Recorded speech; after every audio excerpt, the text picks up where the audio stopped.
Hello and welcome to yet another Outside Inside Star Citizen, the show where we roast the developers of Star Citizen if they give us a reason to. And fortunately for me, they mostly do that. But yes, of course I'm gonna applaud them whenever they do something right, but yeah, this one is gonna be a sick one. Roll the intro. Hello, my name is Grumpy.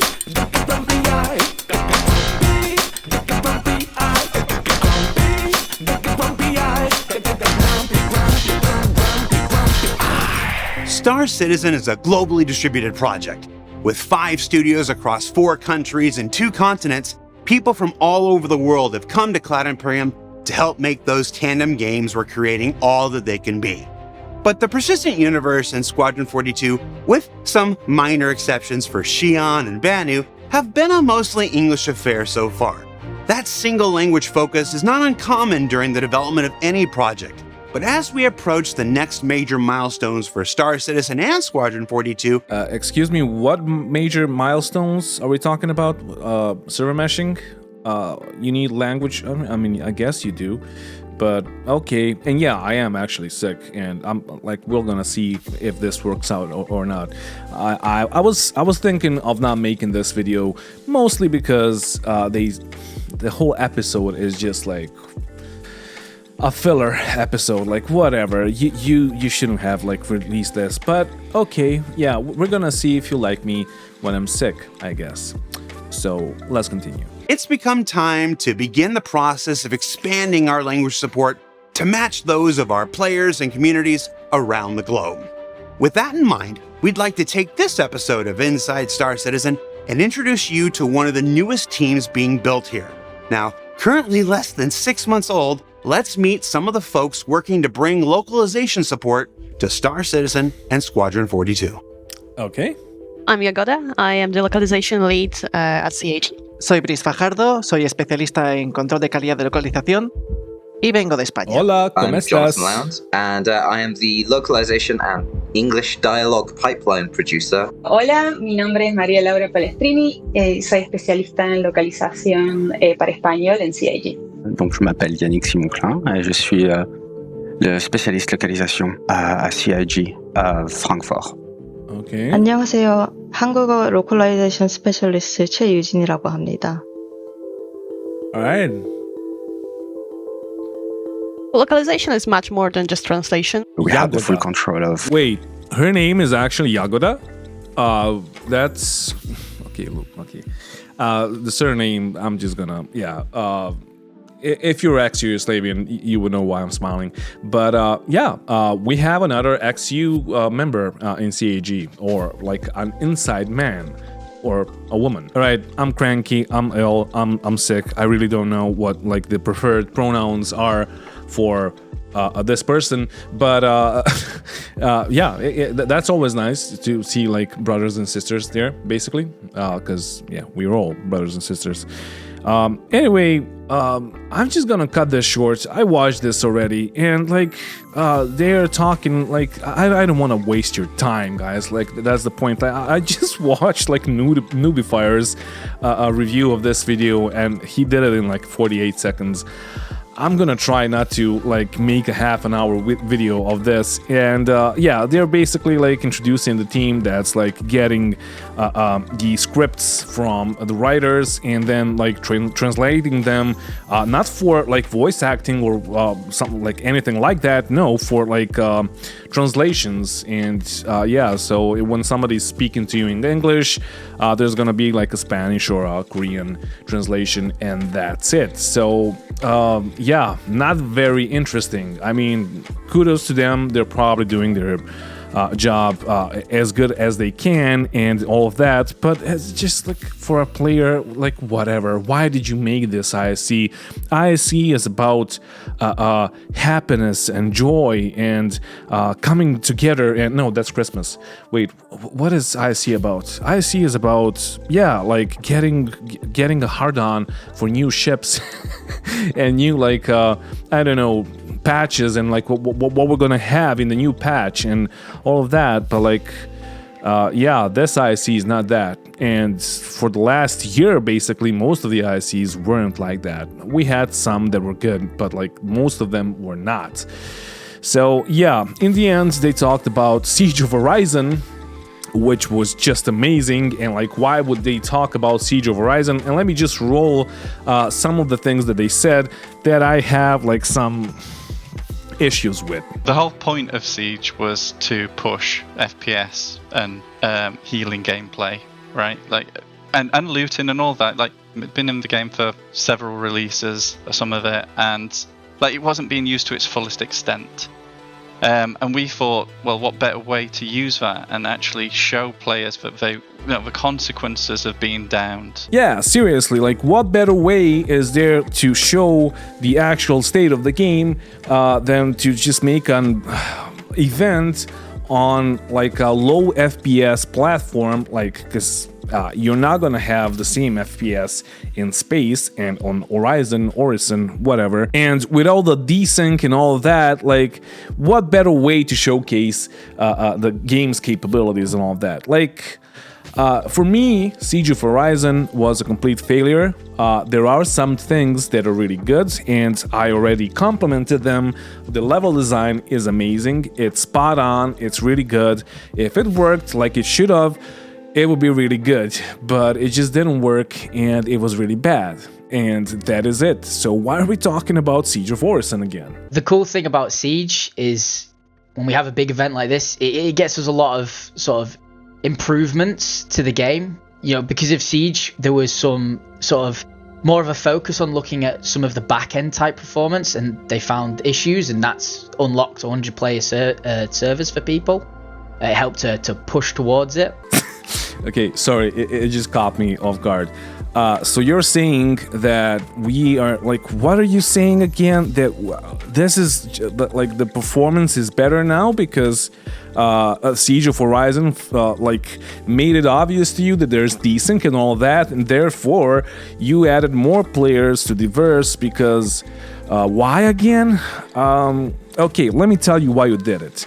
You did it because 317.2, for example, was a complete failure of a patch, and you just, like, you didn't have enough things for people, and you were testing out for, like, bigger amounts of people in the same spot or on the same server for sharding, for server meshing. So you wanted to, like, test it out, and of course, on the other hand, you wanted to give the players something to, like, think about and something to, like, get immersed with, because, like, having more players on the server is gonna have, like, you're gonna have more interactions.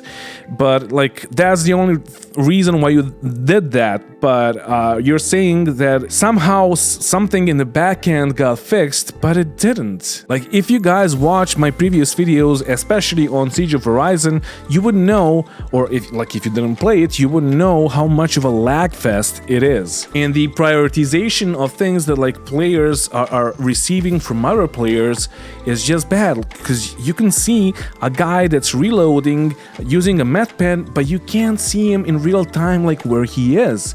You can see him just standing in one spot, running in one spot, and he's using a med pen, he is reloading, he's firing at nothing basically, but then he teleports to like, I don't know, 40 meters away. And that is bad. And how like, what did you fix again? Because I don't really understand this. Over the course of it, like, already running, you know, me and Luke was watching streams, and we was having constant conversations as to ways we could improve this mission, not only for future iterations on it, but also just in the quick patches we can get out. We fixed the bug where when you completed an objective, you wasn't instantly paid. You should have been instantly paid, but instead what was happening was it wasn't being given instantly, but it was collecting, so when the mission ended, it awarded it all at once. We fixed a number of flow breaking issues as well, like where bosses would just fall through the floor and be unreachable. Right, so this could be just me and my crankiness and my grumpiness because I'm sick, but, like, why are we talking about the patch notes? Because we all saw the patch notes and we know what you fixed, and I mean, good job, but still, like, why are we talking about that? Like, what is this ISC at all? Like, I don't fucking understand this at all. we added an objective, a secondary objective for disabling the anti-air and give a reward for it. So, you know, players knew that it was something you could do, but also it isn't the main focus. Is this whole like segment just like a celebration of a successful testing of an event that was completely broken and like suffered from a lot of issues that the game has, not the event itself, but like the game has for a long time? But like yet we are celebrating it, and we're so happy that it just like worked out, because like it didn't, guys. Like, what are we talking about? What is this I see? We've taken steps to prevent griefing around that first area that you get off of a shuttle. We now spawn Crusader security that kind of take up guard posts at that shuttle stop.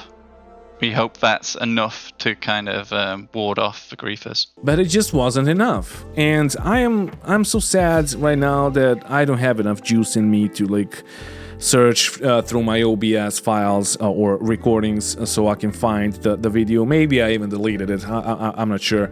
But yeah, I had an issue. I was doing Siege of Orison with my friends. There was like 5 of us. And it was like the first day when 3.17.2 dropped. I think it was 3.17.2, maybe it was 3.17.1, I am not sure. But yeah, like whenever it got released. So it was like the first day. And like 2 or 3 guys hijacked an MSR, or the like one of the ships that you have there that you can like use to go from platform to another platform, and they got the MSR and they just like started shooting up people as they arrive and like leave the trains or tram system, whatever. So yeah, that was a thing. So it was fun actually, because like you had a mini boss that you had to fight off or just like to run away from. So it was cool, but like griefing is still gonna be there. And yeah, as long as the crime system or like the whole system around the crime stats and all of that is broken, yeah, there's gonna be griefing. So you gotta fix that first if you wanna get rid of griefing. If you don't, like griefing is gonna occur. And like you can't do anything to prevent it in like in one way or another. Somebody is gonna figure out how to grief, and they're just gonna do it. And like there's already like tutorials online on YouTube on how to like grief and like kill a guy and get a crime stat and all of that. So yeah, CAG, like you should be aware of that, and you should start maybe thinking about like redoing the whole crime stat system and all that. So yeah, just my 2 cents. But now they said this. As we noticed, you know, a few issues and ways we could tighten up some of the dialogue and audio lines, working on extra things to do in the mission, so even if people do arrive late, they'll have something to do, and many other things like that, but I don't want to go too much into it. Thanks to everyone who's participated in Siege of Orison. It's been like really fun watching you guys and hearing your feedback on playing the event. So basically what they're saying here is that like they're still working on Siege of Orison instead of like doing other events. They want to perfect this one because it's so near perfection that like it's just like that close, and like it's gonna be perfect, right? So yeah, I don't know, guys, like it's just a weird one. And for me, I would love to see like more different events, and some of them are going to be broken like Siege of Orison is. But if we had variety, we could like choose which ones we would do. So like I, for example, will go for Jump Town, and some other people will go to like Siege of Orison. But of course, like whatever you want to do, you still gotta fix the fucking desync. You still gotta fix all the like I made this channel a year and a half ago, and like one of my first fucking videos was just like fix the fucking desync. CAG, please. I even made a 1-800 number to fix the fucking desync. But yeah, it's the server tick rate. Why don't you fix the server tick rate? Anyway, I'm rambling right now, but there is one important thing like that I don't want you to miss out on, and that is that GameStar magazine knows when 3.18 is gonna drop, because we don't know, and like the developers obviously don't know. And yeah, so GameStar magazine, this was posted like on 2 days ago, so September 21st. GameStar announces 318 release for September 30th. And Zyla said, we do plan to have 318 on the PTU in September, but as we outlined in our latest roadmap roundup, the live release target is actually in the first half of November. So, I don't know how to say this, but it is currently the 23rd of September. And it's, for me, it's like hard to imagine Star Citizens, like CitizenCon, that's gonna be on 8th of October, I think, like being there without a release or like some kind of release during the show or just after the show. So they said it's gonna be out in the first half of November, which is again not enough to test out 318 because like they said themselves, the 318 needs to be thoroughly tested out by like dozens of players, like a lot of players, because of the PES or the persistent entity streaming. So they said like 2 to 3 months, maybe even 6, but it is the end of September and they wanna release 318 in the first half of November. And notice that it's gonna be the first half of November. It's probably gonna be January or February, unless they actually release it in the bad state that it's gonna be. Like you saw 317.2, it was in fucking PTU twice. It was in the PTU twice, and it's still bad. So, like, imagine what's gonna happen with like a big thing such as the PES running on the servers and all that. Like, it's just gonna be a disaster. But as I said, I made a video about it. It's only gonna get worse before it gets better, and that's how things work. So, yeah. This is me signing off. Thank you for watching, and thank you to all my patrons for supporting the channel. If you want to support the channel, there's gonna be a link down in the info section of the video. I know that I haven't like been posting much lately. I've been playing DCS and working on my album for 5,000 subscribers. DCS is just amazing, but like most of you don't even watch my videos, so I'm probably gonna make 1 or 2 more, and that's it. At one point when like it's just like affecting my revenue and my discovery rates or whatever it's fucking called, algorithm, like YouTube algorithm. So I just like wanted to chill a bit and see if the views are gonna come back for Star Citizen, because yeah, DCS was just like making him go down. But if you want to support me, there's gonna be a link down in the description of the video. And yes, I am gonna continue making videos on Star Citizen. And yes, I stopped playing, but I haven't stopped reporting on it. And like my brain hurts from all the fucking comments that I'm getting from people that are saying that, like, if you stop, like, haven't you stopped playing Star Citizen? Since you stopped, why don't you stop talking about it? Because your opinion is not, like, fuck off. That's all that I have to say. Just fuck off. With that said, I gotta go to bed. I gotta fucking edit this first.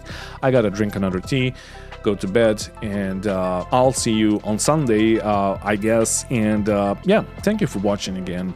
I'm just rambling because I'm really tired and I'm really cranky and I'm really old and I'm sick and all that. But yeah, don't forget to bring a towel when you're traveling through space, and bye.